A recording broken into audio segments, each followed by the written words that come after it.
Dan bahkan Elon Musk sendiri tuh bilang kalau mau lihat kekuatan industri di sebuah negara seberapa besar, lihat aja kekuatan listriknya gitu. Kenapa? Karena kalau kekuatan listriknya besar kan 10.000 terawatt hour di China kan. Itu kan berarti dipakainya untuk industri. Berarti dia butuh listrik sebanyak itu, berarti industrinya sebesar itu. Outputnya sebesar apa? Iya betul. Nah dari situ makanya aku melihat, oh ini metal-metalan pastinya menarik. Karena kan kalau listrik kan butuh metal ya, terutama koper. Kalau aku berat di koper, walaupun tetap metal-metalan yang lain, aku tetap merekomendasikan gitu kan. Jadi dari sini aku melihat, oh oke, sekarang kita lihat di Indonesia saham-saham kopernya tuh seperti apa. Dan harga acuan koper juga sejak awal tahun termasuk yang diapresiasi. Dan kita tahu sekarang kalau kita ngomongin industri gitu ya, atau listrik, itu kan dibutuhin di banyak industri ya. Data center, AI, EV, semua gitu kan. Semua. And then berarti demand naik. Tapi kalau kita lihat tambang koper itu nggak bisa secara cepat. Untuk tambah lagi. Untuk tambah lagi butuh 10-15 tahun. Sedangkan konsentrat atau ore itu sekarang itu udah makin susah untuk ditambang. Dari situ aja berarti kan antara supply dan demand nggak cocok nih. Itu kenapa yang menjadi tesis aku, harga koper di tahun ini masih akan terus terapresiasi. Itu satu. Terus kalau kita ngomongin emas misalnya, dari tahun lalu juga aku cukup berat di emas gitu ya. Mau itu emas digital, emas fisik, atau saham emas, atau ETF emas. Kenapa? Karena ya murni China itu melakukan dedolarisasi dengan dia mendiversifikasi, tidak mau lagi membeli US Treasury, tapi dialihkan ke emas gitu. Dan kalau kita lihat cadangan devisanya China itu, walaupun terus membeli emas, hanya sekitar 5% dari total cadangan devisa. Jadi room to growth-nya tuh masih besar banget gitu.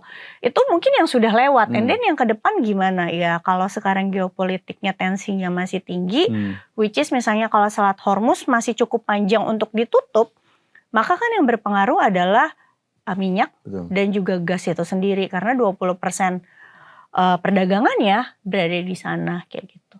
Oke, ada nggak strategi khusus kalau ngelihat kondisi saat ini, apalagi mengantisipasi ya resesi mungkin terlalu jauh gitu ya. Tapi kalau kayak gini, adakah yang harus kita hindari dulu? Gitu? Strateginya sebenarnya ya, ini kan kita tuh hari ini syuting tepat tanggal 2 Maret gitu 2 Maret ya. 2 Maret yang mana kemarin geopolitik itu tensinya itu hari Sabtu, hari Minggu tingginya gitu kan. Banyak orang tuh udah mau FOMO. Kalau kita lihat forum kan mau HK ini gitu kan, energi. Sedangkan kalau aku sama komunitasku udah masuknya udah dari awal Februari atau minggu kemarin gitu kan. Which is aku sih tadi cuma bilang sama mereka, justru ketika orang FOMO waktunya kalian trimming untuk jual. Karena kan gap up kan harganya. Tadi pagi juga terbukti gitu. Energi itu gap up. Trimming ya, bukan taking profit semua kayak gitu. Jadi itu strategi aku. Justru kalau orang FOMO, ya kita better taking profit gitu. Karena kalau tensi geopolitiknya mereda, itu pasti harga komoditasnya juga cenderung dia akan koreksi dulu sementara waktu. Justru nanti pas koreksi kita ambil lagi karena perangnya suatu saat masih akan berlanjut lagi gitu. Nah apa yang harus dihindarin? Yang perlu jadi catatan gini, kalau perangnya itu berlanjutnya lama, oke mungkin sekarang mereda, nanti akan lanjut lagi. Ketika harga minyak itu mengalami kenaikan, which is inflasi akan mengalami kenaikan, dan itu berpengaruh ke dompet kita. Biar gimana, Indonesia itu masih net importir BBM, ya kan? Ketika net importir BBM, which is harga BBM naik, biaya logistik naik, and then bahan baku akan ikut naik gitu kan. Maka ketika inflasi naik, yang perlu diwaspadai adalah bank sentral akan menahan suku bunga, gitu kan. Kalau menahan suku bunga itu berarti kurang bagus untuk properti, kurang bagus untuk perbankan, kurang bagus untuk konsumsi. Dan teknologi sebenarnya kalau aku melihatnya kayak saham-saham Amerika udah dari awal bulan aku udah saran untuk, terutama yang teknologi ya, bukan yang komoditas, untuk melakukan trimming sih.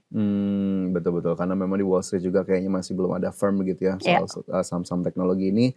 Tapi kalau ngelihat tadi panjang banget sebetulnya, kalau digali lagi, diterusin lagi nih masih panjang nih. Ini Olive cuma ngasih gambaran besarnya aja nih untuk apa yang kemudian bisa kita lihat di kondisi saat ini, terutama lagi geopolitik yang memang panas di Timur Tengah. Oke, kalau pasar keuangan, pasar modal, tadi kan Olive sudah sempat singgung cukup banyak gitu ya.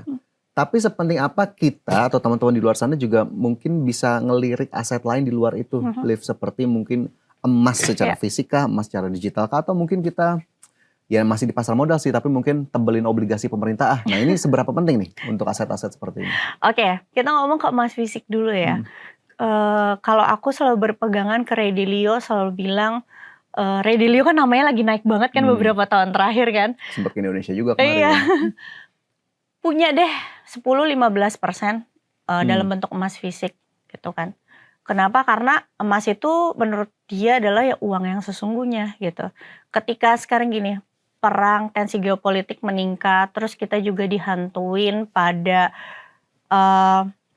peningkatan hutang global terutama di Amerika, which is itu membuat US dollar makin melemah dan tidak menutup kemungkinan mata uang lain termasuk Indonesia, which is mata uang value-nya itu semakin lama semakin turun gitu kan.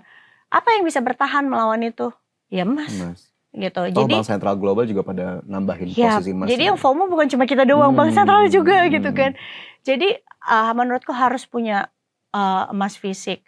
Terkait dengan obligasi pemerintah mungkin aku harus disclaimer dulu bahwa setiap opini pasti itu bergantung sama posisi. Jadi opini aku juga bergantung sama posisi aku. Nah, aku disclaimer di sini adalah aku tidak punya obligasi dalam bentuk apapun gitu ya, obligasi negara atau obligasi korporasi gitu, karena memang secara risk profile aku risk taker gitu. Jadi majority itu di pasar saham. Tapi apakah obligasi negara menarik? Kalau aku pribadi sih melihatnya ya mungkin yang suka kestabilan, imbal hasil yang pasti ya menarik-menarik aja. Cuma waspadai terkait dengan hutang yang terus meningkat gitu ya. Walaupun di Indonesia belum sampai ada kejadian gagal bayar sih obligasi ya. Pernah kejadian gagal bayar, tapi mungkin kita harus juga perhatiin terkait dengan rate Moody's kemarin. Kalau misalkan warningnya Moody's atau S&P benar-benar kejadian Indonesia itu obligasinya dianggap kurang bagus ratingnya, misalnya sampai diturunkan, tentunya itu akan memberikan dampak kepada pasar obligasi Indonesia.